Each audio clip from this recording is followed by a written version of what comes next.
Hi, I'm Ashish Tandon. I'm the founder, CEO, and chairman of Indusface. Indusface is a application security company. We are leading organization in this space, not only in India but globally. Uh, we have over 5,000 plus customers across 80 countries. Uh, we've been rated as leaders in our category across the world by analysts like Gartner. Uh, we are funded by one of the most respectable groups in the country, Tata. Tata is holding the minority stake in our company. Uh, what we really do is we have a SaaS-based solution hosted on cloud to help secure our customers' digital assets. And what I mean by digital assets are our customers' websites, which they interact with their customers, partners, or employees, or mobile applications, or now for that matter APIs for collaboration. All of these are exposed to the internet, and what we do is our solution provides them protection against hackers and adversaries who can exploit weaknesses in their digital application and take passwords, credit card information, etc. Or now even do DDoS. DDoS is distributed denial of service attack, which essentially means that they would bombard your application with so much of data that your application itself will go down and not be available for customers to transact. So we continuously keep our customers' applications protected against such attacks, and that's where our uniqueness comes in. Our solution is not just a software; it's a software plus service. So we don't sell services, but our software comes with a service. So, for example, what our promise to the customer is, give us your application, we will secure it, protect it from adversaries, and also manage it and have 24/7 support. So if there is an incident, our team will look at it and make sure you focus on your business and we keep you safe. That's what we do. Personally, I'm a first generation entrepreneur, or rather an accidental entrepreneur. Uh, you know, I, I'm an engineer. I mean, I did all the stuff, right things, which would have taken me to the US. But I was also a cricketer. I played Ranji Trophy for Baroda, and one of the most exciting parts of my career is that I bowled my first ball to the current living legend Sachin Tendulkar, because I was in the same zone. I'm from Baroda, and he was from Mumbai. And the other high was when I got Vinod Kambli out for a duck at Wankhede in Mumbai, playing for Baroda. So it was an exciting career. I thought I'll make it big there, as So every you had youngster. played with the likes of Connor Williams and Satyajit Parab and those guys. Satyajit Parab was my roommate. I was the senior. Connor Williams and I have played together for a while. Connor was, Connor and I played universities together. We did everything together. Good friend, both of So them. even Irfan Pathan would have come in No, during your Irfan time. was junior, so I actually Junior? played just 13 matches. And if you go to cricket for and see, I have a unique record. Every third match, I've taken a 4 wicket haul, and every 4 matches, I've taken a 5 wicket haul. And I have won 10 wicket haul against Bihar. So I was a reasonably good cricketer, but I'm a flat feet. I had injury problems, and hence I had to kind of let go of my cricket and then pursue my next passion, which was business, right? And I was kind of, I mean, I'm a first generation entrepreneur. My dad did not have any experience of running a business, but this is what I tried. So my first business was I set up an ISP business in it was like a joint venture with Satyam, which was Sifi now, and we sold it to them. That was the first exit. Then I built a security software company, SaaS-based company, uh, much ahead of time. People talk about SaaS and security today. I built this in 2000. Uh, we built this in 2000. We started this in 2009, 10, and then by 2012 we sold it to Trend Micro, which is the largest enterprise security company of the world. Uh, I also did a small gig with a telecom company, built a telecom when the telecom was very hot. And I was an investor and a founder there, and we sold that business to a Dallas company in I think 2018, 19, and now we have Indusface. So for me, it's the first. I'm a first generation entrepreneur, but I have had the good fortune of building 3 startups in the past. I've sold it to some of the large ones in the world. This is the fourth one, so pretty excited about this journey. So once you are talking about the application security, whatever the API security and I would like to understand two things.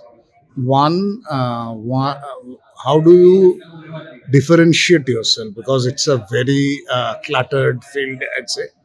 And two is, more importantly, when you are approaching the enterprise customers here, uh, do you approach only the sort of the new age customers, or who are strong e-commerce based customers, or any even the traditional customers will have a digital presence now? So do you attack them also? So Great questions. Two questions. Let me answer the first one. How are we different? So you're right, it's a cluttered market, but the way we have approached this market is what we understood is because of my last experience of building a security software company for securing applications from malware and vulnerabilities. I understand this space for the last 20 years, and what I realize is that the CIOs and CISOs are looking for a solution. How do you protect their application? So if you go to the market today, you get 15 solutions for 15 different things, right? First, they start with current problem with CIOs is they don't even know where their assets are, where their APIs are, where their mobile, how many websites do they have. Large companies have major problem.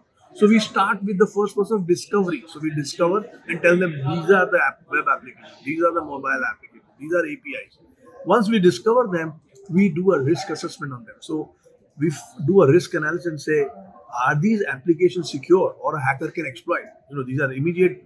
So we do risk assessment, and as soon as we do the risk assessment, we also have a protection module with the application firewall, and immediately, almost on real-time basis, virtually patch it. So we discover, find the risk, and virtually patch it, so they get protected from hackers. Normally, the process, if you do an analysis, it anyway takes from 180 days to 350 days for people to first find the risk and protect it. We have almost made it real time. This is unique to us across the world, and that's why we are in the Gartner's leader quadrant now. And we didn't stop there.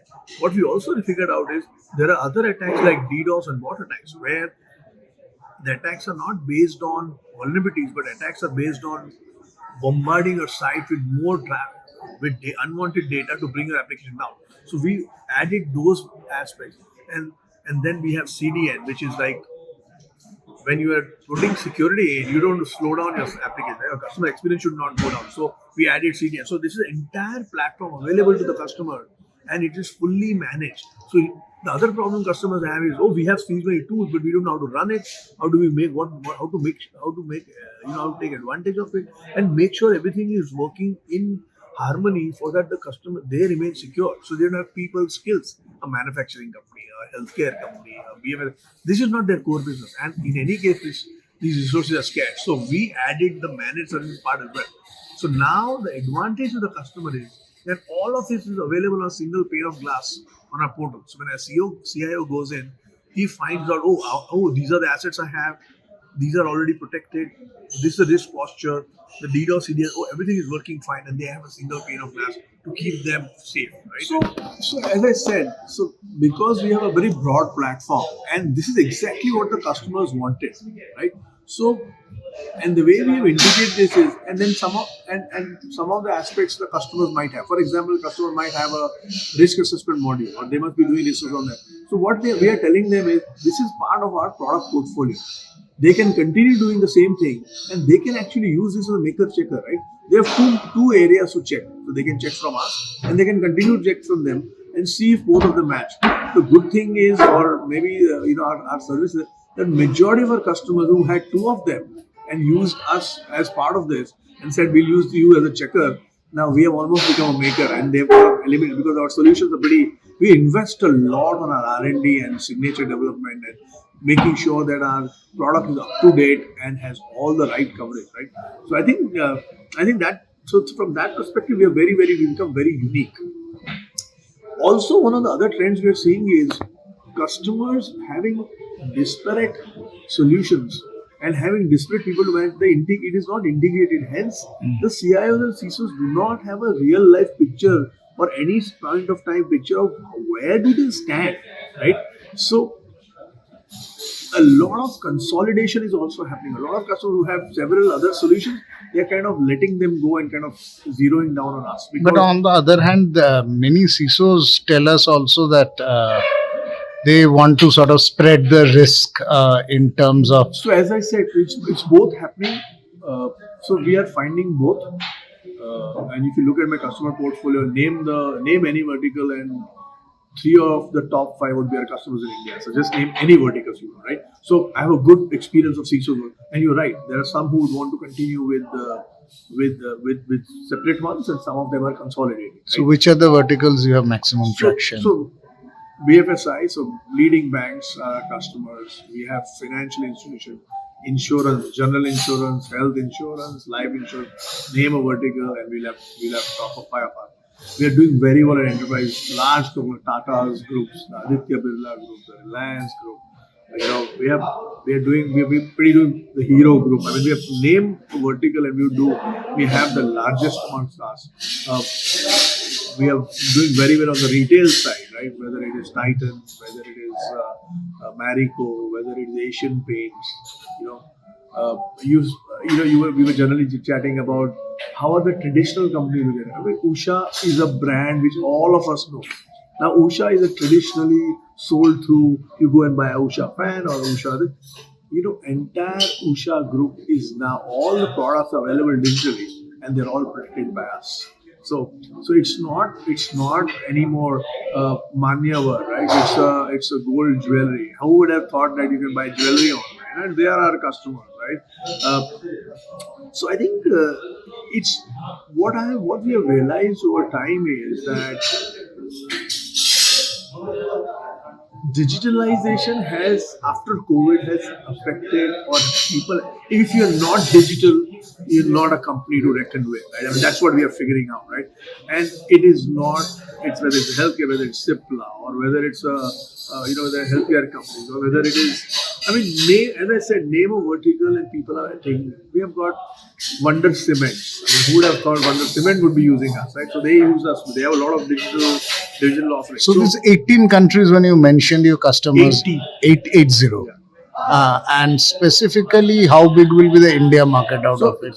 So I think about 2.5 years back, when we had Tata took an investment position in our company, we were almost 95% India and 5% outside of India. Today, I think from a customer perspective, we're almost 40% outside of India and 60% India. So which doesn't mean India is not growing, but we have external markets working out very well. And of those 40%, almost 60% are from the US, 30% from Europe, and then the rest of the world. So we are doing very well on those developed markets. Okay. We're really getting very well accepted. We have 100 plus customers in the US now, right? Paying customers, stuff like that. So it's pretty exciting what's going on, and it's not like, for example, we have Victorinox. Have you heard of it? It's a Swiss company which is Swiss.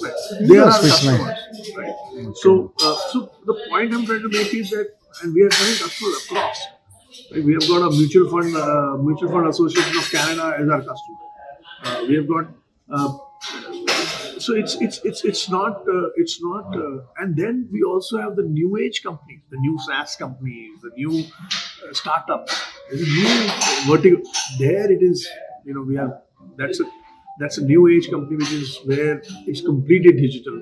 So we are a table stakes for them. For example, in India, there's a company called Khata Book. I don't know if you've heard about them. It's a unicorn. They are our customer, right? So diverse portfolio. The good news is that digital is table stakes, and if digital is table stakes, you need to have a external facing application, whether it's website, mobile app, API. Exactly. And if you have that, you need either us or somebody similar to us. It's a very, the total addressable market is over $7-8 billion across the world.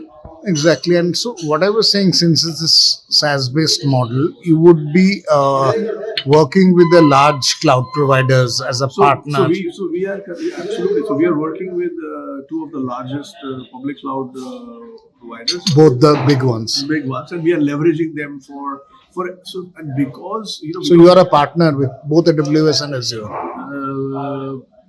Currently, it's GCP. Okay, it's GCP. Right? So we are always reviewing what needs to be done. Only GCP currently. No, AWS and GCP. AWS and GCP. Okay. So looking at how do we, and these are now there are two more added, right? Oracle and Azure is also there. So we're always looking at what needs to be done. But that's more of a business. We use them as an infrastructure provider. We don't for us, they are an infrastructure provider. All of them are good, and we see for us the best.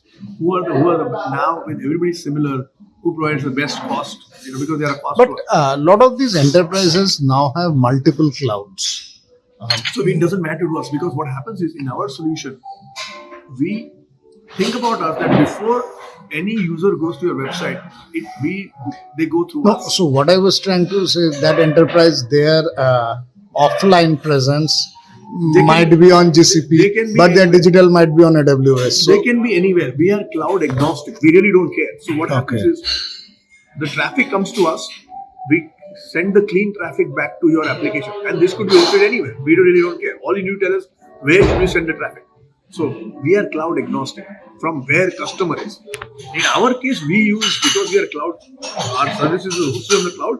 We need some of the infrastructure providers, right? We work with these in the and the other advantage with working with them is that now we have a region in US. Because of data privacy and all those things, we need to have our application or our solution hosted in various regions. And So that- we have US. We I have, would just extend that question. It was my next area. Since we are saying 40% customers are from those developed markets and 60% India, and many of these verticals are highly regulated. And since you are into that application security, how are you conforming to those compliances?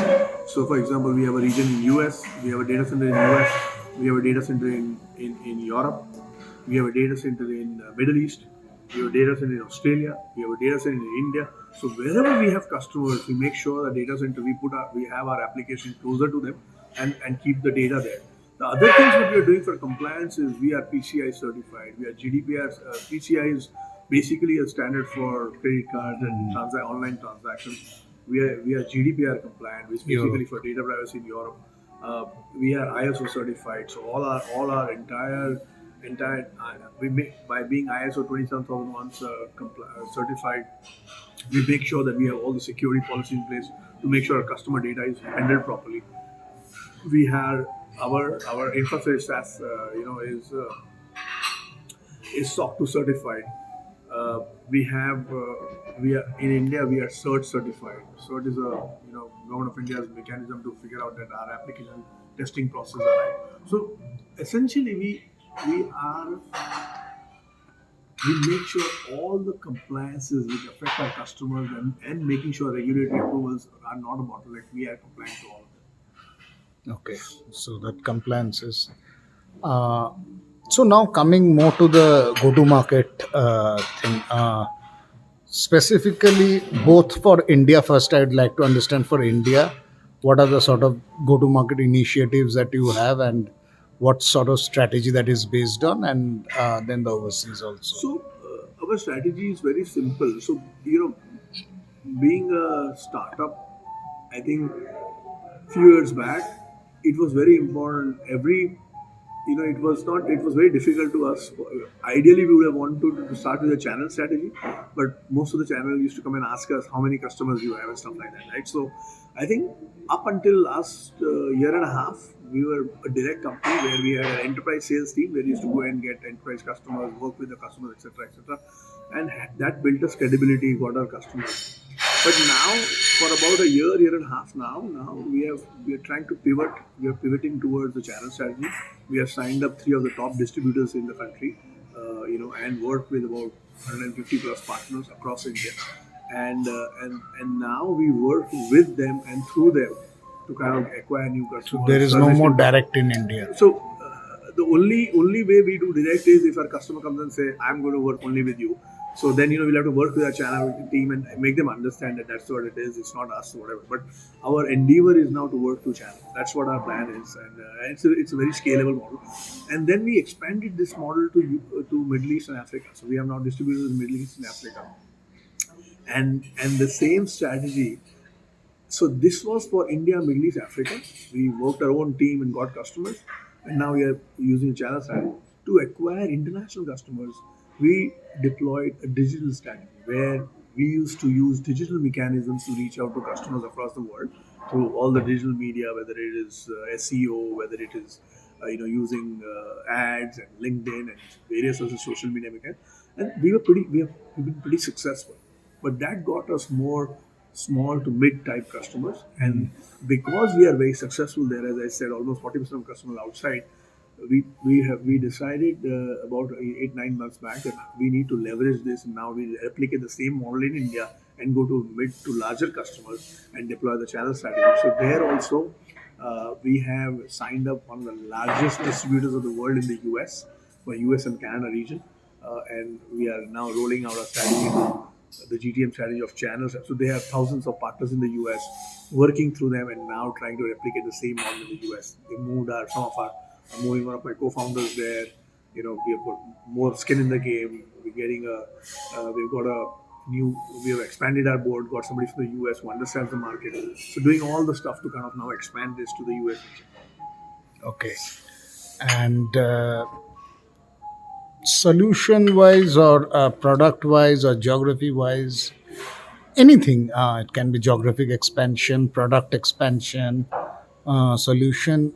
If I may ask for the next few quarters, So what will be the key focus I think areas? we have a great product, and the product innovation is a continuous effort. It just, as I said, we added discovery 2 months back. We Earlier, the customer's interaction with the world was through mobile applications and websites. Now APIs have become a big thing. So about 9 months back, we added API protection as well. So innovation on the technology side is a continuous effort. We are working on it. We're figuring out now ways to use LLM and other technologies to kind of make it more and more efficient. Uh, but if you really ask me, the thrust is that we have a great product, we have great customers. How do we now reach out to more and more customers faster? So GTM is huge. Like US as a geography is a huge focus in terms of how do we reach out to customers faster. How do we kind of leverage the markets where we are? How do we reach out to more customers faster? So I think GTM is going to be a huge focus for us. Okay. So, and any specific geography? US is big. US is I just big. said we signed up the largest distributor in the world. We're expanding our board. We're moving. We're hiring people there. We are getting. I'm spending more time there. We've got people sitting in US now trying to expand that, because, and we are seeing traction. We want it to. So that's going to be, as a geography, that's going to be a very big expansion. Plus, it's a And mature market, right? and the domestic market, how do you plan to expand? What are the So both domestic. activities, ATL, BTL, both activities that you plan? Domestic is India is according to me, India is a big market, is growing very fast, and actually really a very productive one. So, but we are matured here. I've got a lot of people. I've got a lot of. I've spent so much time. I have the distribution system in place. I have the partner ecosystem in place. I have a team in place. I have a huge marketing. So I think India is now more stable in terms of, now it's about how do we work together with our partners to reach out to more. So it's absolutely a huge focus area, and that is the reason why I'm not moving to the US. I'm still here. I'm moving one of my co-founders there. So India is definitely a huge market, and I feel that it is going to be much more moving. It is going to grow much faster than the world. I mean, no, I'm not saying that the world stays, right? So there's absolutely huge focus here. But your question was, what are we doing next? So growing the US geography is what we are doing, apart from making sure India is growing faster and better. Okay.